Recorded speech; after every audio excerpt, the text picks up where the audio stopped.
This is the Outlap F1 podcast featuring America's own Cody, Andy, and Deanna, your one-stop shop for Formula One news, insights, race previews, and reviews. Join us on the Outlap.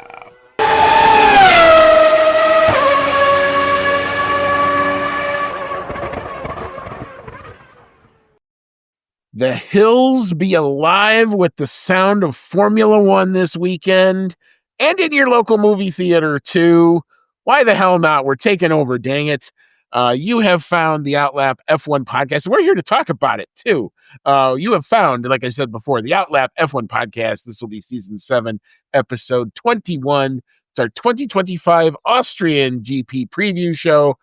You've got Andy, and I'm along with Cody tonight. And we took a week off. I watched a whole lot of other motorsport. I watched MotoGP. I watched IndyCar. I think the only thing I didn't watch last weekend was the Pikes Peak Hill Climb. Sorry, Kelly. That was probably the only thing I didn't get a chance to watch. Caught up with a little bit about it later. But anyway, I've got my fill of motorsport, but now it's time for the F1. The F1 is back this weekend and in good standing. So, Cody, how's it been? And how you doing? It's going well. It's really stinking hot and humid where we live, so yeah, that part sucks. But other than that, I'm happy to get back to Formula One this weekend. I am excited to see the movie whenever that opportunity comes to us. Thought about trying to pack it all in this weekend.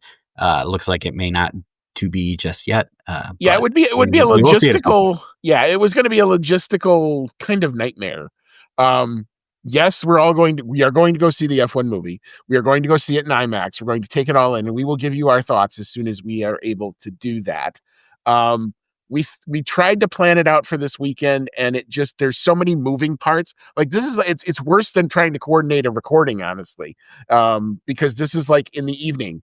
So we're gonna probably do it the second weekend, or I may go watch it and then not tell anybody about it and then watch it with you live in person later, type of thing. I don't know. Or you may go do the same thing and not tell me. But anyway, we will figure it out. We will find a time to get together. We may do one of those little, selfie pictures outside and say we're going to go in and watch the movie. We definitely want to go see it in IMAX because I think that's the way you should experience it if you are so inclined to go watch the movie. I would highly recommend IMAX. The sound from everything that I have read, and I have read a ton up on this thing, it's supposed to be pretty epic. So go watch it. It's supposed to be a pretty decent plot line, too. It's not supposed to offend your racing sensibilities if you're, a nerd like I am. There's no weird upshifting and stuff like that. So they supposedly really had done it right. And it's really cool. And for me personally, as a fan who, I was thinking about this. I'm like, 20 years ago, if you would have told me that Formula One would release a movie, just branded F1 movie, nothing else, completely fictionalized kind of story, but real at the same time, I'd have told you you're crazy. I'd have told you like 5 people would have come to see it because I went to the premiere of Rush and I sat in a theater with 10 other people. And it was kind of like, oh, wow. And Ron Howard put his heart and soul into that thing. And that's a great movie. And you should go watch that one too. But, at the same time, it was like, wow, you realize how far the sport really has come. So it is now in the pop culture. Here. Yeah. Summer blockbuster, Brad Pitt. Yep. Real deal. Spinning out at Coda 2 last week. I saw a pirated video of him going up turn 1 in the 23 McLaren that he was driving. And I think he spun out right at the top of the hill there. So I'm looking at this and I'm going, it's right at the ticket gate where the camera guy was. And I'm like, oh, we stood right there. But anyway, before we get into all of the particulars and everything proper, we do have a little bit of sad news. Our friend who we go see when we go to Coda almost every time we go down there, his name is Brandon. He has been our Austinite, our local guy. Great guy, knows all the local scene, has hooked us up with all sorts of stuff. I got word about maybe an hour or so ago. His dad, who had been battling with cancer, unfortunately succumbed to that earlier tonight. So wanted to send out, I don't know that he will ever listen to our show, but it is one of those things to our guy in Austin, Brandon. We're thinking about you. We love you. And we're sorry for your loss, man. But all right. So if you have found our show, welcome along. We're glad that you are here. You can find us always on Blue Sky, on X, on Discord, on Reddit. Not really so much on Reddit. I don't post a lot there. I know Cody goes to read there a lot.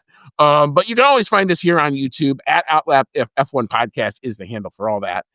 If you enjoy what you're seeing and you like what you're hearing, you can click either a like or subscribe button on YouTube. That will help us out.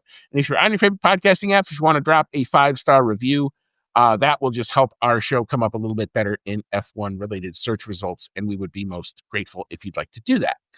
You can email the show. outlapf1@gmail.com will get you directly to us.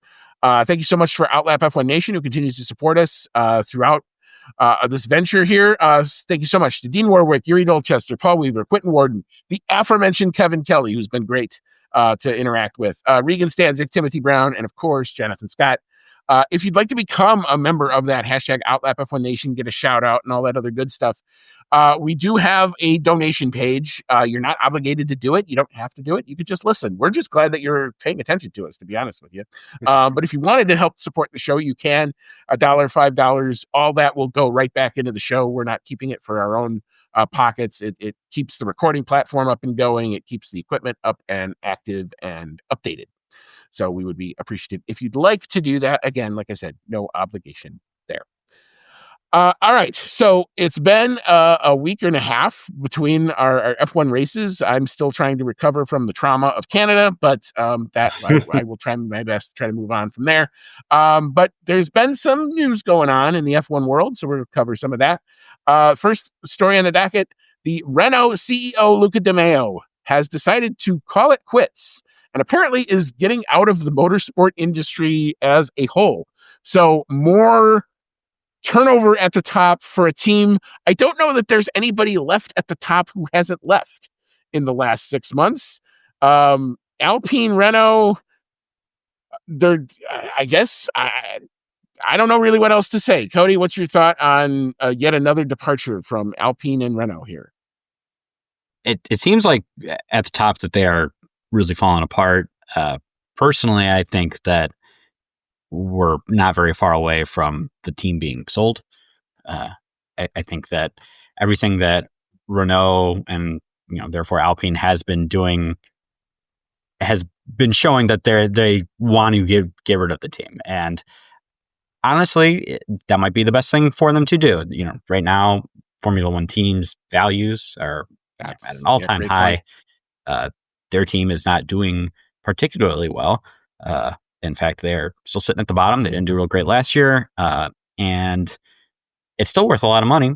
So this might be as good a time as any for them to sell it. It would be disappointing to see them, leaving the sport again. But at the same time, they're already half gone anyway. They're not doing their engine program anymore. We've already talked about how weird it's going to be for Alpine to be running a non-Renault engine. So they're already kind of half out. All of their team principals have been cycled through. CEOs have been cycled through. I think the guy who's not working for them is running the team. Technically, yes, Flavio Briatore is not Flavio an employee. Is not technically an Alpine employee, right, which is weird. And he's also not technically the team principal, but he's doing all of the stuff. Yeah, it's a weird situation. And I think it would be for the best for them to sell it, hopefully to someone who wants into the sport. Obviously, Cadillac's already got their in, but I'm sure there's other people, other manufacturers even that might be interested in getting into Formula One at its peak right now, especially heading some new regs. So I think it would be for the best for them to sell it, whether they do that in entirety or sell, a stake in the team. We'll have to see. But I think that's the direction we're going. Yeah, I mean, I tend to agree. It's like I said before, it's really tough to kind of figure out what this says about where they're going to go, because obviously since Flavio's come in, he's tried to kind of whip that team best he can into shape. I don't know how well it's working, because like you said before, they're kind of at the bottom of the table looking up at teams that apparently are doing better with less resources than what they currently have. So It's a very odd situation. It's a historic mark.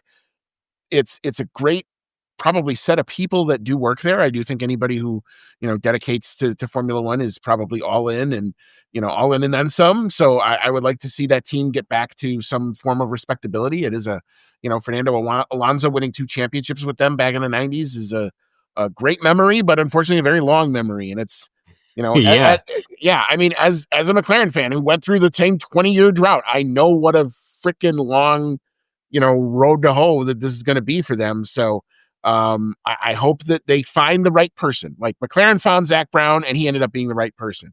If they can find the right person to lead it, there is no doubt that it can come back. It can happen. We have seen it before. Formula One is cyclical. There is hope for that team, and there's obviously a lot of good IP and stuff. There's assets there. So let's hope that the next story we talk about when it comes to Alpine and changes at the top is hopefully a positive one. So we'll see where it goes. We'll continue to follow it, and as stuff develops, we will bring it to you. One guy who's not going anywhere anytime soon is James Vowles. He is now hooked up with Williams. Not a big surprise. What I heard one commentator say was pretty much a no-brainer situation. James Vowles has gotten a long-term extension to remain the team principal at Williams. We have seen the changes start to come. They have 55 points, which, 4 years ago in 2019, they literally were putting a car together at the day 2 of testing, hoping to God it turned on. So to go again, this is another success story. It goes from there to where they are now, possibly even contending in the upper echelon of the midfield and sometimes being a pain in the butt to some of the top 4 teams has been Williams this year. So, and not doing it with a whole lot of development. So imagine, and they're already putting all the resources to next year. So if they could come out of the gate and really surprise some people, I think they have done as many of the good things that you can do in terms of investment in the team, get the systems updated. They're no longer doing inventory management on Excel. No offense to those who use Excel. I sometimes still do, but every now and again, you got to get a little bit better. So I assume they're into the better accounting systems all there at Williams. So anyway, thoughts on James Vowles and hooking up with Williams for the long term? Yeah, definitely a no-brainer. We've seen how the Williams team has turned around in the last few years. Is no longer a proving ground for future Mercedes drivers. I mean, I guess maybe in a way it could be, but they are being taken more seriously. They're actually getting lots of points. They're finishing higher up in the standings. James Vowles went in there, and as you said, the team was kind of still working in the Stone Age compared to every other team on the grid. So that's been a big push from his side, is to make sure that the team gets their systems and their practices more modern, more ready to compete at the top. And we've seen it. They're building better cars. They've made some big signings for drivers. They've got Carlos Sainz now, along with Alex Albon. So 2 proven successful talents in Formula One. So they're on the up and up, and he's been there for it. I think, this was a no-brainer. I hope that now they continue to climb. We're going into the new regs next year. We keep talking about how it's a big time where things can change. They're probably going to be going in with the best power unit. So you never know. We might get something crazy for next year. Yeah, I mean, I think it's good things could definitely be seen for Williams. And, it's if they nail these regulations and they put together a car that is not only competitive, but can be a pain in the butt, like I said, there's no reason why they can't kind of pull a 2014 and be, for a while, maybe the first or second quickest car on the grid. If they can get there. I mean, it's a long shot, but they can definitely, if they come out of the pecking order strong and they continue to want to throw development resources into that car next year, no reason why they can't stay there. So we will see. I always have said that they are a team to watch moving into this set of regulations. It's just you're watching them do a lot of the same things that the teams that are having success have done to get themselves there. And they've gone through a lot of pain to get there too. So hopefully it is better times ahead for them. And we wish James Vowles all the best from our show. One person who's not going to be doing anything came out today, actually. Carlos Sainz Sr. will not be running for the FIA presidency. He released, I think, a rather long-winded statement as to kind of why he's not. I think it's just, I don't think he's built for politics. I don't think he was ever really, it was an odd name once I heard it. Like, I'm like, oh, that's the guy they're going to put up against MBS for FIA president. But let's see what happens. But yeah, so as of right now, there is no challenger to Mr. MBS. So interesting things afoot at the FIA yet again. Cody, a little bit disappointed that no challenge from Mr. Sainz Sr.? Yeah, I don't really care much who it is at this point. It's no secret that Mohammed bin Sulayem is not popular in his role as FIA president. It seems like every few weeks we're talking about some other silly thing that's going on or some other potentially scandalous thing. And it's annoying. It's frustrating. It's not what we really want to talk about. We just want to get to the racing and enjoy that and not have to worry too much about the politics. And yet it seems like it's in the forefront because of him. So yeah, I guess I am disappointed that Carlos Sainz Sr. is not running. Who knows how well he would have been cut out for it, but he's not putting up a challenge. So I really hope someone does soon, or else we might be dealing with this kind of crap for a lot longer. No, I'm confident there's going to be somebody who steps up. A name, like if you wanted to talk about a comeback story, I'm just going to throw a name out there. I have no knowledge that this guy wants to do it or what he's doing right now.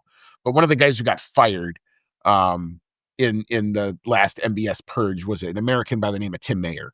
And Tim Mayer, I've heard in interviews, ate, drank, slept, subconsciously, fully consciously racing and fairness and all of that. And Circuit of the Americas hired him to be their representative of certification to the FIA and all that other good stuff. It was one of the reasons how he got fired was because of that. But, that's a guy who's Mr., straight arrow right down the way. If he somehow put up some sort of a challenge, he'd have my vote in a second. That's a guy who I would totally support just because he's such a nerd about those types of things. Like that's what you need in a situation like that. Nobody who's craving power, but who just wants to promote fairness and a good show.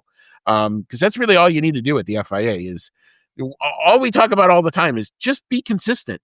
Like it really doesn't have to be that hard. If you look at something and you say, again, whether or not we all agree with it, as long as it is handled the same way, everyone will accept it because it's really a simple equation to me. So anyway, we'll follow this. We'll continue to do it. I know this is not Cody's favorite topic, so we'll leave it there and we'll see what happens later on when somebody does throw their hat in the ring and who does that. Turning to some potential on-track stuff, Valtteri Bottas dropped a very cryptic Instagram reel. The ass man of Formula One didn't quite put his ass into the Cadillac, but he rubbed it, and he certainly came up to it and liked it and said a lot of nice things about it. A Cadillac SUV that was sitting in a driveway that he just happened to come across. Odd timing, especially given what's happening in the F1 world. So it does seem to be he is one of the leading candidates. He's on the short list. Would you like to see Valtteri Bottas driving for Cadillac next year on the grid in 2026, Cody? What's your thought?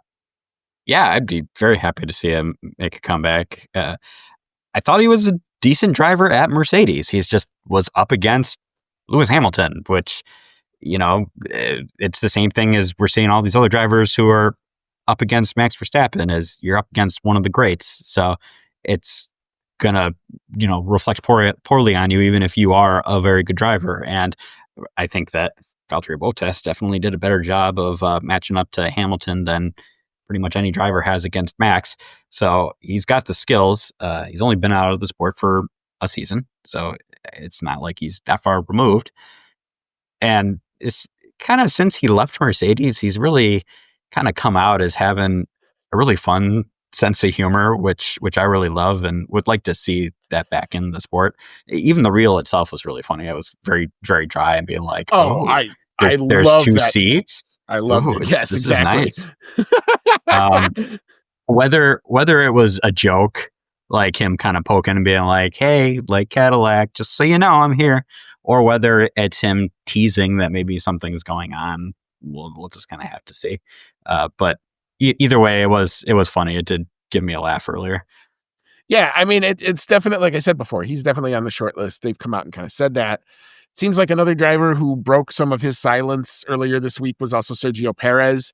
So if they wanted to go in the experienced route, it's two guys sitting there that are pretty much ready to go, who have vast amounts of experience. So that may be the way to go, at least early on, for a new team, until you can kind of get settled and and then you can start your development program and bring up a young driver and try it that way. So we're going to still have to see. It is fascinating to see those seats. I love the way that he does the dry humor. I think he's it's one of those, I love it that, like, if you're not paying attention, you miss the joke type of thing. So I do hope he gets back into the sport. He was one of the better guys in the sport. It was just kind of a numbers game that he kind of got pushed out. And it probably was better. It kind of sucks that now Kick Sauber is scoring points, but he probably had a lot of the development work that Hulkenberg is now kind of taking advantage of. So, it does bode well that he can say, look, if a car is not there, he can help get it there, because he's obviously now proven that with the feedback I think he gave the Kick Sauber guys last year. So we will follow that, and we will see when Cadillac announces their driver lineup, which is going to, you'd think, would happen in the next couple months. You'd think they would want to get their house in order, because 2026 is coming.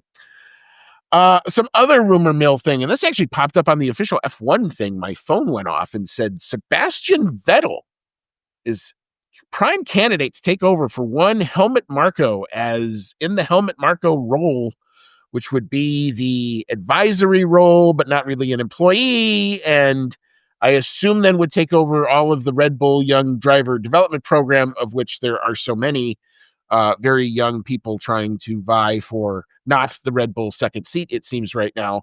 But anyway, it's an interesting name. We'll see what comes to fruition with it. But Cody, what would your thoughts be if Sebastian Vettel were to come back into the fold, so to speak?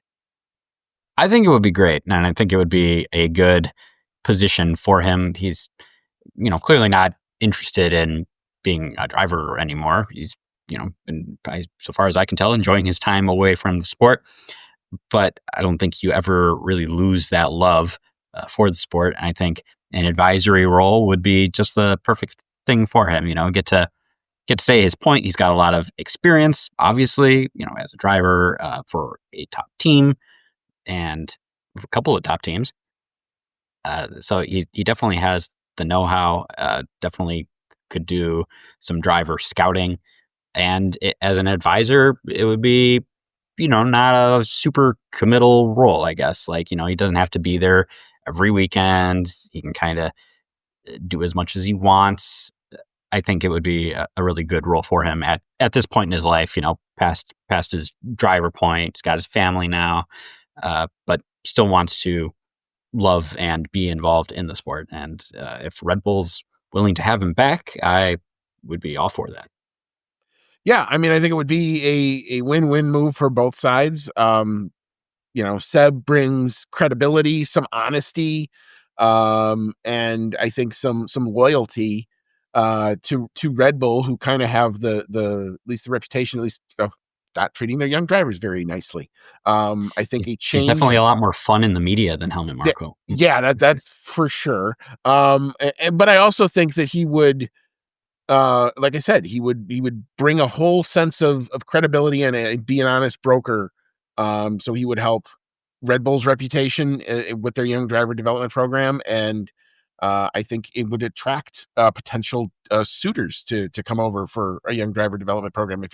You'd be more interested if you were knowing you were going to be judged by a multiple world champion in Seb Vettel there. I think that would be pretty cool to have him critique your driving. Or maybe not. I don't know. Maybe it's the other way around. But anyway, we'll continue. Again, another story we will continue to follow, and we'll see if this becomes a thing.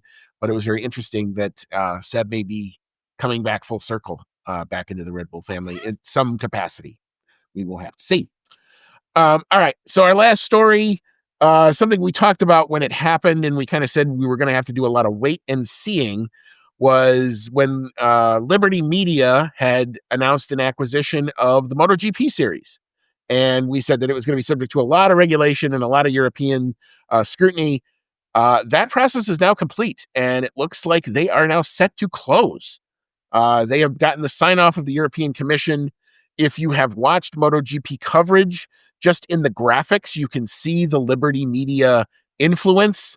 The graphics are bigger, they're wider, they're a little bit easier to read on the screen. They look a lot better on a mobile device like a phone or an iPad.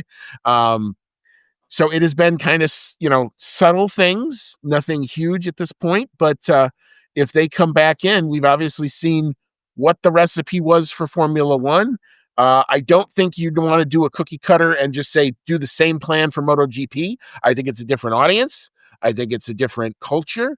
You got to make sure that you keep their culture intact. It is very Spanish, very loyal, and very European right now, and that's fine.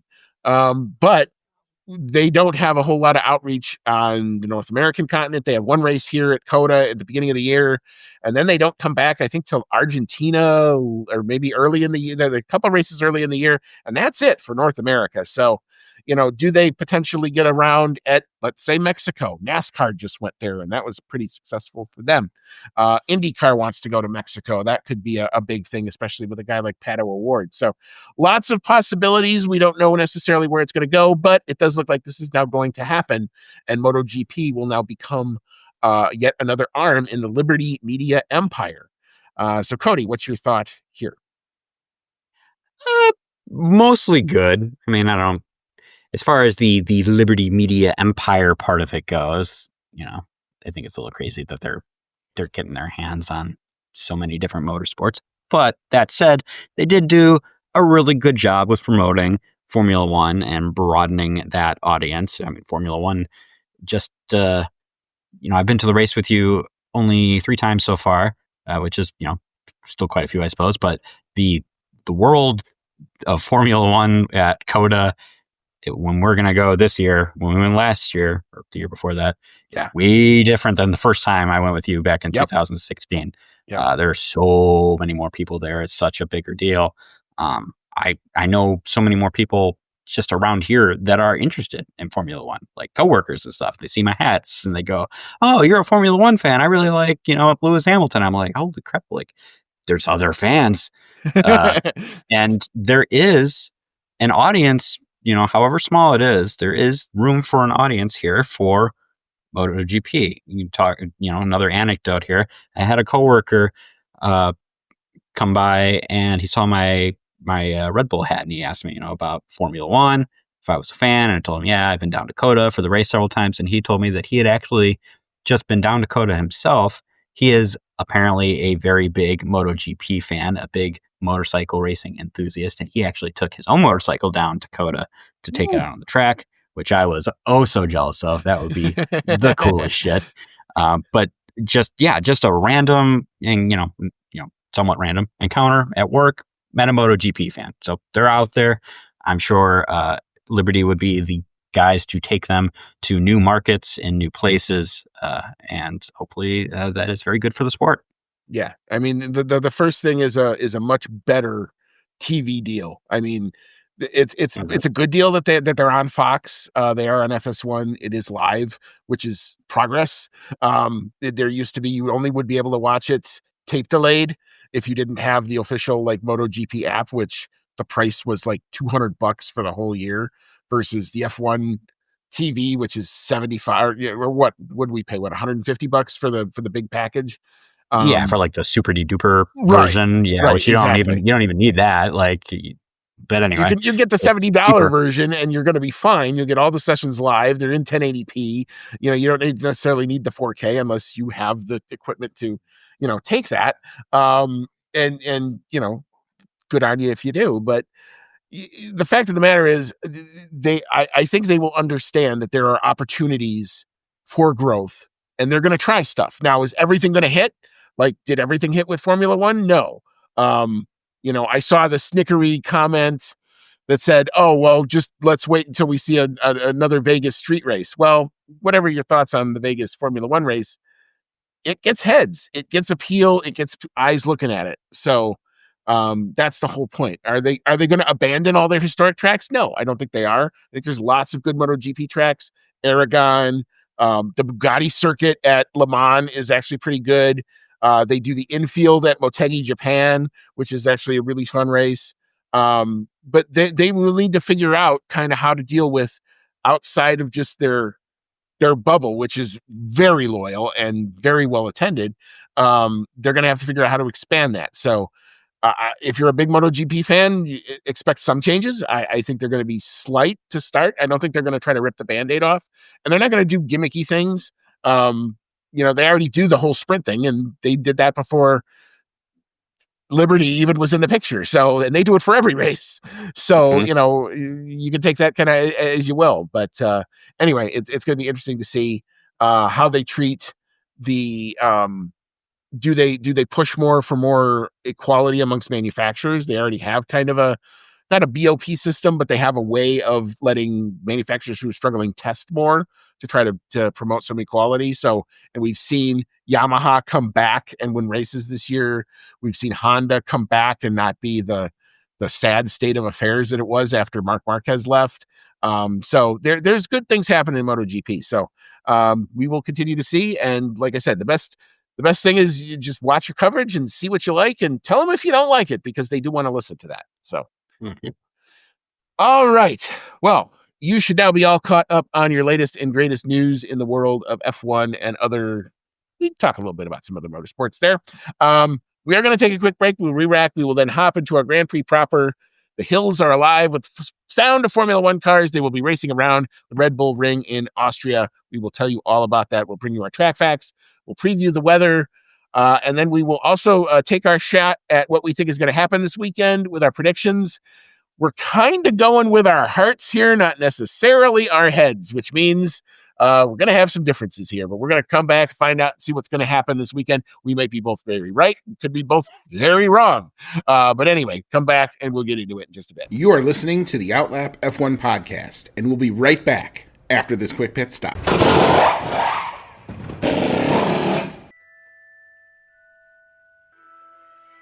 Grab your flu powder, broomstick, or apparate to your favorite audio streaming service to join the discussion on Hogwarts, a podcast, where Dan and his friends have in-depth chapter-by-chapter breakdowns of each Harry Potter novel.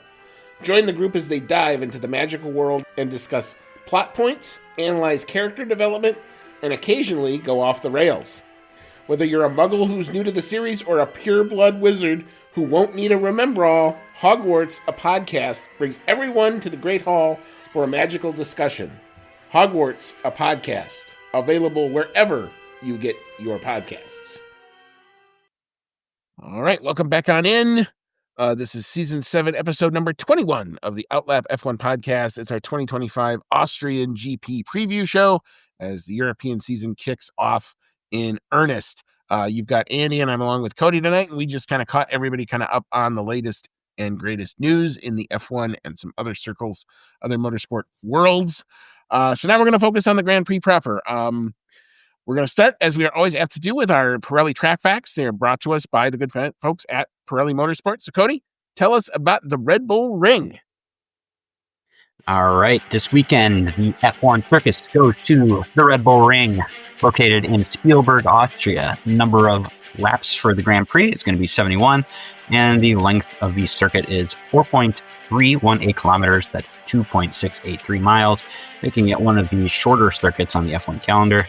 Tire selection from Pirelli is going to be the C3, C4, and C5 tire compounds, so the same ones that were used last year. And the track facts from Pirelli are about as down the middle as you can get for a circuit. We have a 2 out of 5 for traction, and then a 3 out of 5 for literally everything else. Braking, lateral load, tire stress, track evolution, asphalt grip, asphalt abrasion, and downforce, all a 3 out of 5. So right down the middle for this track. The qualifying lap record has been standing for a little while now. It was set in 2020 by Valtteri Bottas with a 1 minute, 2 seconds, 0.939. And the race lap record has been holding on for just as long. That was a 1 minute, 5.619 seconds. And that was also set in 2020 by Carlos Sainz when he was still a McLaren driver. Most wins in Austria under the current configuration of the circuit is going to go to Max Verstappen with 5 wins here. He won in 2018, 19, twice in 2021 because we had the Styrian Grand Prix in addition to the Austrian Grand Prix that year, and in 2023.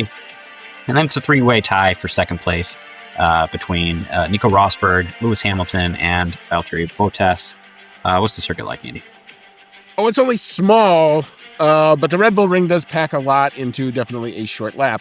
The first half rewards power as the cars blast along the 3 straights separated by a pair of uphill right-handers. But then as the drivers work their way down the hill, the circuit becomes like a toboggan ride as the cars canyon through a series of quick corners, including the exhilarating Rindt right-hander named for Austria's first F1 champion. As for the weather, and this is looking pretty much down the middle, at least for qualifying. Saturday going to be mostly sunny skies, 83 degrees Fahrenheit, winds out of the north at 5 to 10, a scant 5% chance of rain. And for Sunday, mostly sunny and hot. Interesting that it's going to get hot, high of 88, winds out of the northeast again at 5 to 10. Again, a scant 5% chance of rain, so it doesn't look like we're going to see the inter or the wet tires on offer this weekend. All right. This has always got a bit of a sentimental value for me. This was the first track I ever did a race preview and a review for when I first started doing the show. Really? So this was always the first one, the 2020 COVID year. I put together the track facts. So whenever I hear these, I go, oh, this always brings me back because I remember putting this together long time ago. But so it's always a cool track. It's just a long enough lap to make it very interesting. Each sector is very different. They have put in that new chicane, I think, on the main straight after turn 1. But that really hasn't really affected F1 so much. It's in there for motorcycles, and it's in there for a good reason because if a motorcycle goes off in a certain way, it could careen back onto the track, and we almost had some really bad accidents in the MotoGP world and the World Superbike world there. So I get it, but for F1, they take it flat out, and it doesn't really affect the lap time hardly at all. All right, so what do we think is going to happen this weekend? It's our Choose Your Champion predictions game. We shall start, as we are always apt to do, with the pole sitter.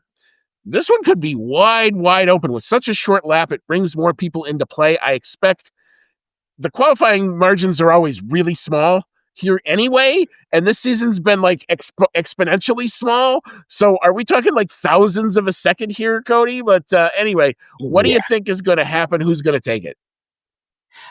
I definitely think we're going to see some really tiny margins. Who knows? Maybe we'll see some ties on times again, being that it only takes, last year it took only a little over a minute and 4 seconds to make it around the track. So, not a whole lot of time to mess with. It's going to be very tight margins. I am going full fandom here this weekend. I'm going to go with Max Verstappen.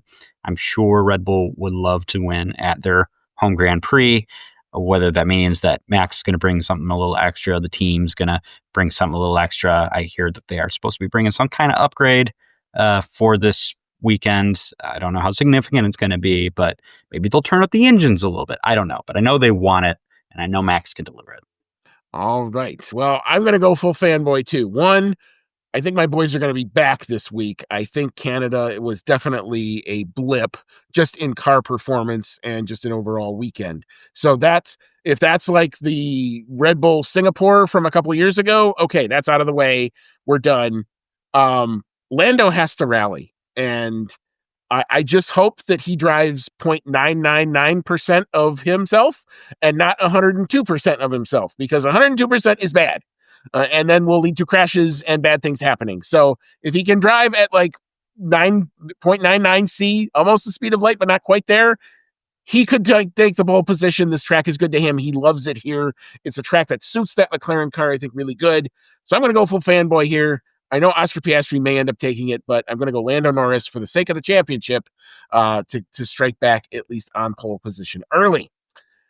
All right, the 2024 pole lap, as you mentioned, not a blink and you'll miss it type of situation. So watch that timing screen. It's going to be fascinating. 104.314.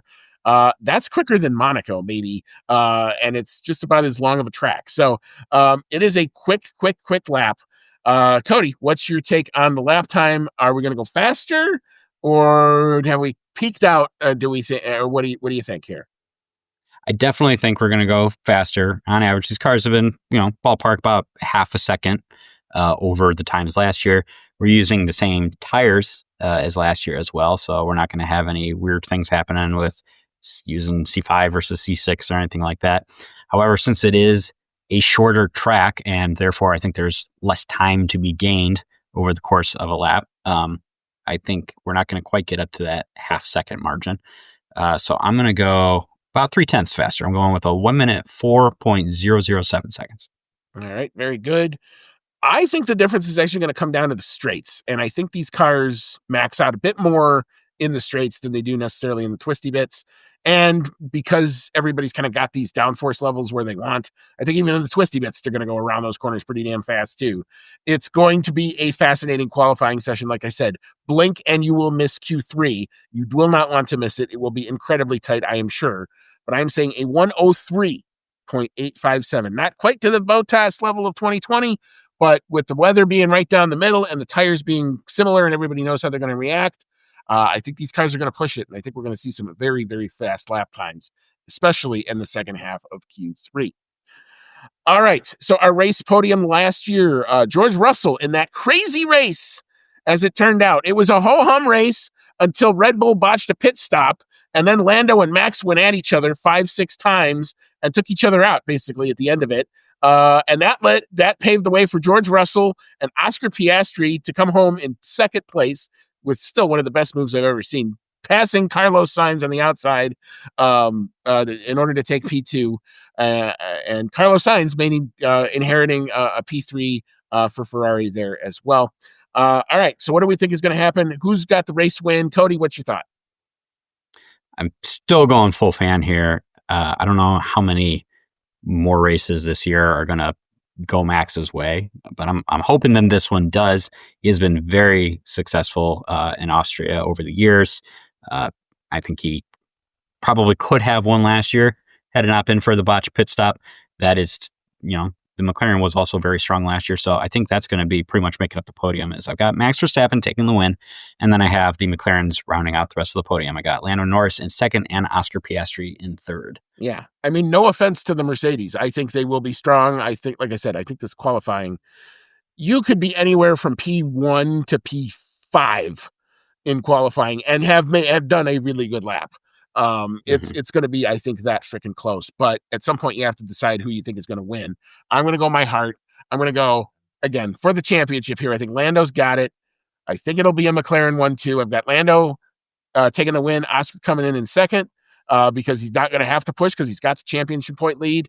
And Max is going to be right there. They are going to be boxing each other the entirety of the race. I think it's going to be very close. And does it come down to a late move? We shall see. Austria has done that many times before. But I do think Max will be right on their tails in P3. All right. So the fastest lap and the driver of that fastest lap last year was Fernando Alonso in the clean air, managed to get a 107.694, probably after a pit stop. So Cody, who do you think is going to get the fastest lap, and what's your lap time here? I do think it's going to be one of the McLarens, and I'm leaning more toward Lando Norris just because he has done very well at this track before, was on for the win last year. So I got Lando Norris taking the fastest lap, and again, I'm doing it with a 1 minute, 7.449 seconds. All right, very good. I've got the other McLaren driver getting the fastest lap. I think this will be Oscar Piastri trying to close the gap. I think it will be one of those situations where I think he will probably get a faster lap than his compatriot there. So I've got a 107, not quite as quick as you, 107.8. I'm going a little slower because that track temperature being up tells me it might not be quite as quick. So we will have to see if that proves to be significant or not. Sometimes that is way off. All right, so for bonus picks, I like this selection here. We've got P8, P9, and P10. This is always more tough to do than you might think now, especially with more teams in contention. I'll go first here. I'm going to say Fernando Alonso for P8. I think Aston Martin has made steady progress. We've seen Fernando score back-to-back points, and if he can keep it clean, he gets around this track pretty good. P9, I'm going to give this one to a Haas driver. Esteban Ocon, again, smoke and mirrors. I don't know how they're going to do it, but they always manage to score pretty well here. And P10, Alex Albon in the Williams, straight line, big long straights, that favors Williams. So I think they will be in contention for points as well. Cody, what's your thought here? I don't know what it is. I feel like this might be a little bit of a rough one for Lewis Hamilton. Unfortunately, he really hasn't had the start to his Ferrari career that we were all hoping he would have. I think that's more the car than anything else. We'll just have to see what happens next year. But I do think this is going to be another rough one for him. I have Hamilton coming in 8th. I've got Isaac Hadjar coming in 9th. So continuing to impress in that RB car. And then I've got Carlos Sainz rounding out the top 10 and scoring another point for Williams. All right, we will lock those in and we shall see what comes out of those. All right, so our prop bet this week, sometimes our predictions come down to the prop bet. Will there be double points for Red Bull in their home race? So are you counting Racing Bulls or just the Red Bull Works team here? No, that was just Red Bull Works team, right. Max Verstappen and Yuki Tsunoda. All right. Then I will definitely stick to my original prediction and say no, because I think Tsunoda's going to be the guinea pig. I think they're going to throw all sorts of fun setup at that car. He may start out on a set of hard tires, because I have a funny feeling if they're messing around with setup, it doesn't bode well for his qualifying. Yeah, so I don't think I see it in the cards. He might come home in P10 if everything goes his way. Maybe I'll be wrong, but I don't see it, at least at this point. So Cody, what's your thought here? I really wish that Yuki Tsunoda would find some pace in that car and be in stronger contention week in, week out. But it's been so bad these last couple of weeks with him being at the back of the field and having qualifying woes. And yeah, when he puts himself in that position, he's going to be the guinea pig. They're going to try to maximize Max Verstappen as much as they can. So I do think that that's probably what's going to happen. I think we're going to see him struggle to get into Q3. And then at that point, yeah, they're just going to throw whatever setup they can at the car to test it out so that they can get Max, try to get him the win at the end. And I think that means Max is going to be the only one getting points. All right. So that's a no for the prop. So that's a no. Okay. So no double points. We may be proven very wrong. This could also be one of those weird races, like if people start crashing into each other, like they can happen. This could be one of those like Yuki Tsunoda finishes 4th type of things, where he's just because he survives. But anyway, we had George Russell win last year, so anything's possible. Like who knows? We could have all sorts of craziness, or it could be it could be a procession. That's why we're going to watch. And where can you watch your F1? See, I'm nailing these transitions tonight. I love this. ESPN Family of Networks. These are European times. If you're not a morning person, you may want to watch on tape delay or digital recording or when one of the rebroadcasts comes on later on in the day. But if you want to watch it live and do it live with us, Friday, 7:30 a.m. Eastern, that will kick off FP1.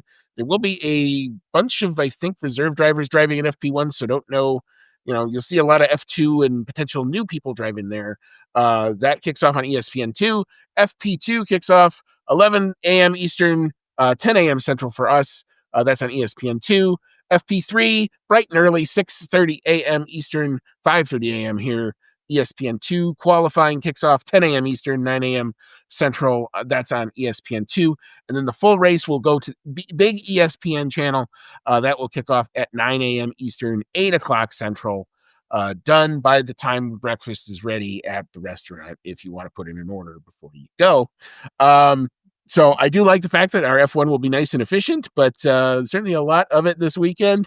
If you're into go watching the movie, you can drop spoilers to me. I don't really care. We're going to go find it. We'll find out the movie and we'll I've already read a whole bunch of spoilers as it kind of already is. So I don't know how it ends, but I've read the part where they say, don't watch if you don't want to know. I'll find out. But anyway, Cody, any final thoughts as we kick off our European season? It's going to come at us fast and furious. Well, it's going to come at us fast and furious, and then it's not, because I'm pretty sure we've got this, and then next weekend Great Britain, and then like 3 weeks off, and then 2 races, and then 4 weeks off. So it's a little bit of a weird calendar again this year, but I do like the Austrian race a lot. More than anything, I just think it would be a beautiful place to go see a race. Like they always do the sky shots of the track, and it's a beautiful place in the country with mountains in the background. It'd be a really cool one to go to just for that. Also be a cool one to go to if you're a Red Bull fan, like me. But I'm hoping it's exciting. I'm hoping that Max is still holding on to championship contention. It does seem to be slipping away from him bit by bit, but fingers crossed. Still, I haven't given up. I've still got the hat. Yeah, we'll know what Cody's thought is by what hat he's going to wear on our review come Sunday. If he changes it, we know he's given up on this season and focused on 26. But anyway, we shall see what happens over the course of this weekend. I think this could be a banger race. It usually lends itself, if there is some sort of a safety car or something that bunches the field back up, the thing could get crazy. There's definitely potential for drama. I do just think this is a track that lends itself. It brings a lot more cars into contention. And we're going to have, hopefully not as crazy we were joking about this earlier, like, please, dear God, now let's not have track limit craziness. Just keep it on the black stuff long enough so that we at least know when the checkered flag falls, we should kind of know where everybody is. I really don't want to have 8 hours of refreshing the FIA website to make sure that nobody got a stupid 5-second penalty and changes our result. You get a 5-second penalty, and you get a 5-second penalty. So anyway, we will watch that. We'll watch for that. But anyway, so enjoy this weekend. Enjoy the weather now that summer has officially arrived, whether we want it or not. Stay cool out there if you're in a part of the U.S. that's under the heat dome. We're kind of on the edge of it, so we get like hot spells, and then it cools off, and then it gets hot again. So, we're all trying to figure out what we're doing here. But anyway, enjoy your F1 this weekend. We'll be back hopefully on Sunday to recap all of the action from the Austrian Grand Prix. So for Cody, it's been Andy. Take care of yourselves out there, and as always, may all your laps be fast.